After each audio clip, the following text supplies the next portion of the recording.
सीताराम। शिखा अवस्थी के चैनल में आप सभी का स्वागत है। मैं हूं शिखा अवस्थी और जैसा कि आप सभी जानते हैं कि कार्तिक मास का पवित्र पावन महीना चल रहा है।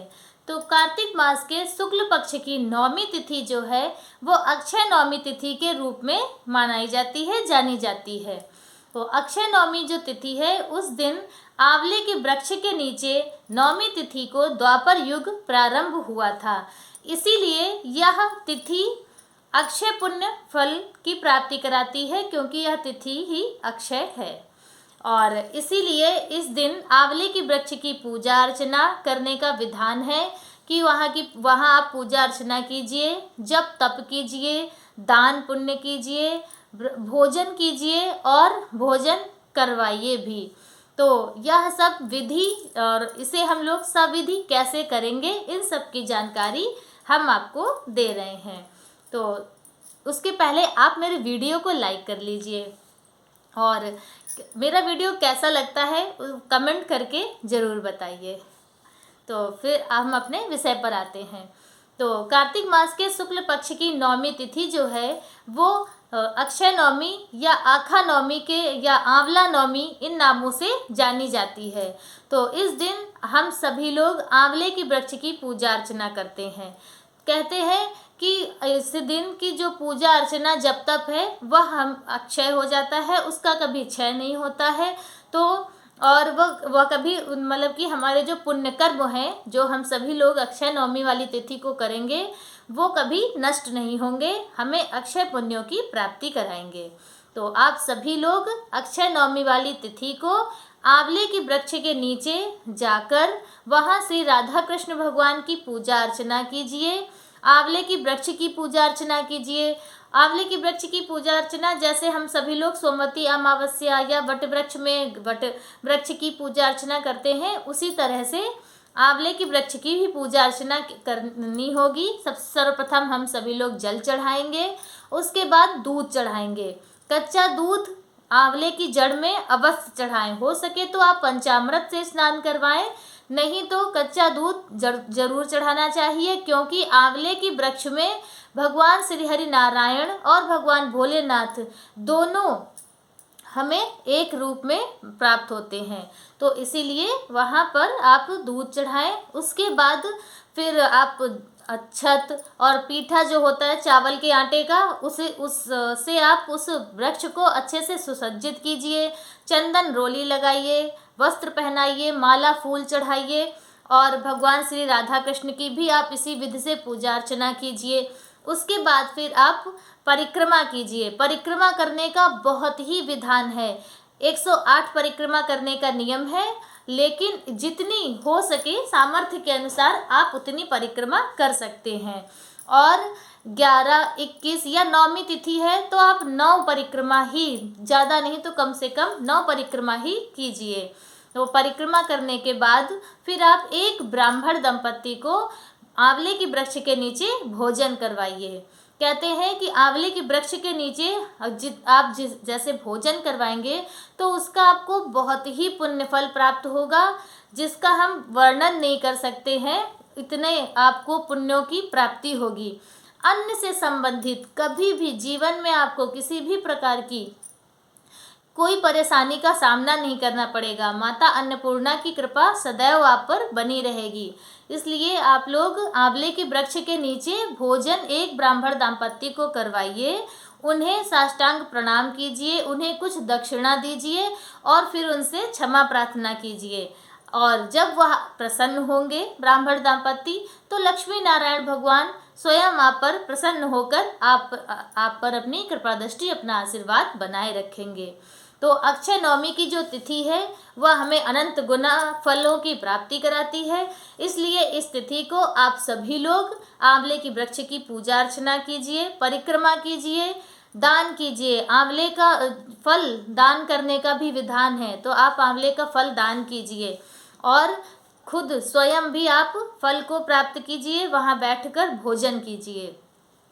और जो परिक्रमा करने का नियम है तो आप या तो कच्चा सूत जो आता है उससे परिक्रमा कीजिए या फिर आंवले के फल से आप परिक्रमा कीजिए। आंवले के फल से अगर आप परिक्रमा करते हैं तो वह लक्ष्मी माता को बहुत अति प्रिय है और नारायण भगवान को तो वृक्ष ही प्रिय है।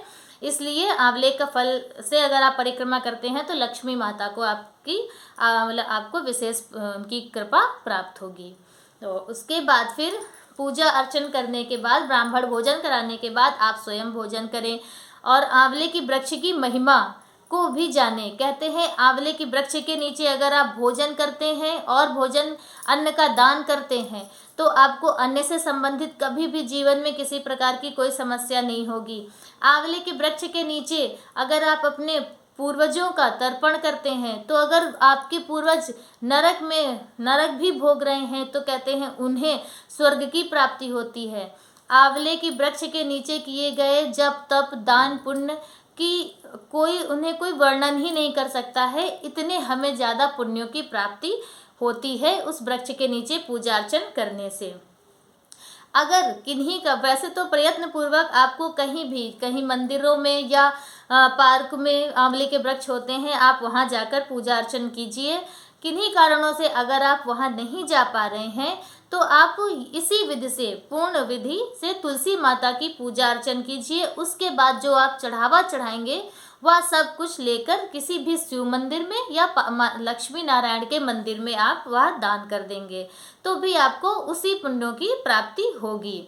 और अगर किन्हीं कारणों से आप अक्षय नवमी वाले दिन यह पूजा अर्चन नहीं कर पा रहे हैं तो चतुर्दशी तिथि को भी, यानी कि कार्तिक मास के शुक्ल पक्ष की चतुर्दशी तिथि को भी आप अक्षय नवमी वाली जो पूजा है वह कर सकते हैं, क्योंकि कार्तिक मास के शुक्ल पक्ष की चतुर्दशी तिथि को आंवले की वृक्ष की उत्पत्ति हुई थी और नवमी तिथि को आंवले की वृक्ष के नीचे द्वापर युग प्रारंभ हुआ था। इसलिए यह नवमी तिथि अक्षय तिथि है और इस दिन का किया गया जब तप दान अक्षय पुण्यों की प्राप्ति कराता है। और जो आंवले का वृक्ष है वह भगवान श्री हरि नारायण को अति प्रिय है और इसकी उत्पत्ति चतुर्दशी तिथि को हुई थी। इसलिए यह तिथि भी हम लोगों के लिए अधिक पुण्यों की प्राप्ति कराएगी। इसलिए जो लोग किन्हीं कारणों से नवमी तिथि को पूजा अर्चन नहीं कर पा रहे हैं तो वो चतुर्दशी वाली तिथि को कर सकते हैं। और इसकी जो आंवले की वृक्ष की उत्पत्ति है वह कैसे हुई, कहते हैं कि जब समस्त चराचर जगत जो है वह जल में निमग्न था, चारों तरफ सिर्फ जल ही जल था और कुछ नहीं था, तो जो हमारे सनातन परमात्मा है, परमपिता हैं श्री ब्रह्मा जी, उन्होंने परब्रह्म का जप किया। उनसे उनका जो है जप करने के बाद उनसे उनके दर्शन करने का जो भगवत प्रेम उनके मन में जागा, ब्रह्मा जी के मन में। कहते हैं जब पूजा अर्चन हम लोग बहुत खो जाते हैं अपनी प्रार्थनाओं में, भगवान की सेवा में, तो अपने आप ही देखिए आंखों में आंसू आ जाते हैं। तो वही ब्रह्मा जी के आंखों में आंसू आ गए भगवत के दर्शन करने का भाव लेकर। तो वो जो प्रेम पूर्ण आंसू है वह धरती पर गिर जाता है। तो जब वह आंसू धरती पर गिरता है तो उसी आंसू से आंवले की वृक्ष की उत्पत्ति होती है। इसीलिए यह वृक्ष भगवान श्री हरि नारायण को अति प्रिय है, बहुत ज़्यादा प्रिय है।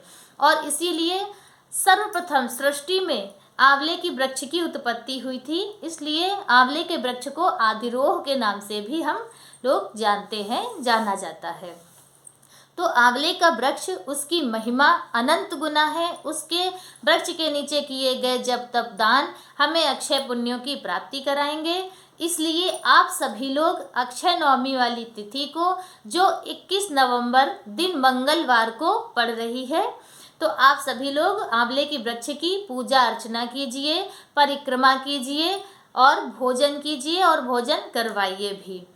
और आंवले का जो कहते हैं कि आप अगर मन में सिर्फ स्मरण करने मात्र से आंवले की वृक्ष की अगर आप मानसिक पूजा अर्चन करते हैं तो आपको गौदान करने का पुण्य फल प्राप्त होता है।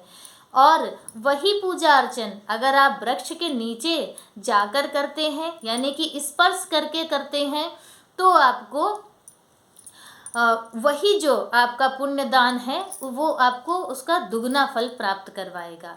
और वहाँ जाकर पूजा अर्चन करके, वृक्ष का स्पर्श करके और वहाँ उसके फल को इस प्राप्त करके, अगर आप वृक्ष के नीचे जाकर आंवले का फल को प्राप्त करते हैं, खाते हैं, तो उसकी अनंत गुना फलों की प्राप्ति होगी आपको, जिसकी हम उसकी महिमा का वर्णन नहीं कर सकते हैं। तो आप सभी लोग इन पुण्यों को अधिक से अधिक प्राप्त करें और अक्षय नवमी वाली तिथि का खूब लाभ उठाइए और अपने पुण्यों को बढ़ाइए। एक और नियम है यह जानने की कि कार्तिक के महीने में, पूरे कार्तिक के महीने में आंवले की पत्ती नहीं तोड़नी चाहिए। आंवले की पत्ती और अक्षय नवमी वाली तिथि को तो बिल्कुल भी ना तोड़िएगा। हो सके तो आंवले के जो फल हैं वो आप बाजार से एक दिन पहले ही मंगवा लीजिए। उसके बाद आप दूसरे दिन उन्हीं की परिक्रमा कीजिए, दान कीजिए और आप सभी लोग सब परिवार आंवले के फल को खाइए, उसे प्राप्त कीजिए और अपने पुण्यों को बढ़ाइए। जो लोग लक्ष्मी माता की प्राप्ति करना चाहते हैं, लक्ष्मी माता स्थिर रूप से आपके पास बनी रहे, तो वो लोग आंवले का दान जरूर करें। ज़्यादा नहीं तो नौमी तिथि है, 9 की संख्या में हर चीज़ आप कर सकते हैं, तो आप 9 फल आंवले के और कुछ अन्न का सामान, अन्न भोजन मतलब खीर पूड़ी वगैरह कुछ भी, और दक्षिणा रखकर आप किसी भी ब्राह्मण को दान कीजिए। नहीं तो अगर किसी भी तरह की कोई आपके जीवन में बीमारी है, परेशानी है, आप वो सही नहीं हो रही है, तो जितनी आपकी उम्र है उसका 10वां भाग, यानी कि आपकी उम्र 30 वर्ष है तो आप 3 किलो आंवले लेकर अपने ऊपर से 7 बार उतार के भगवान भोलेनाथ के मंदिर में जाकर दान कर दीजिए। तो आपकी जो बीमारियां हैं वो सब देखिएगा कैसे छूमंतर हो जाती हैं, दूर हो जाती हैं। और अगर आपको किसी भी कार्यों में सफलता नहीं प्राप्त हो रही है और आप किन्हीं कारणों से परेशान हैं, तो आपकी जितनी उम्र है उतने आंवले लेकर आप जाकर दान कीजिए, वो भी शंकर जी के मंदिर में। अगर हो सके तो एक एक आंवला भगवान भोलेनाथ का मंत्र बोलते हुए उनके ऊपर चढ़ा दीजिए और फिर आप अपनी कामना बोलकर वहाँ से आ जाइए। देखिएगा आपकी कैसे कामना श्री हरिनारायण और भगवान भोलेनाथ पूर्ण करते हैं। तो अक्षय नवमी हमें अच्छे पुण्यों की प्राप्ति कराएगी, उसका आप लोग खूब लाभ उठाइए। और नवमी तिथि को जो मंगलवार को हो रही है, उस दिन आंवले की वृक्ष की पूजा अर्चना कीजिए, परिक्रमा कीजिए, अन्न दान कीजिए, स्वयं भी अन्य वृक्ष के नीचे बैठकर भोजन कीजिए और खूब लाभ कमाइए। आपका अक्षय नवमी त्यौहार की आप सभी को खूब खूब हार्दिक शुभकामनाएं। आज का वीडियो मेरा बस इतना ही। मेरा वीडियो कैसा लगता है कमेंट करके ज़रूर बताएं। श्री सीताराम।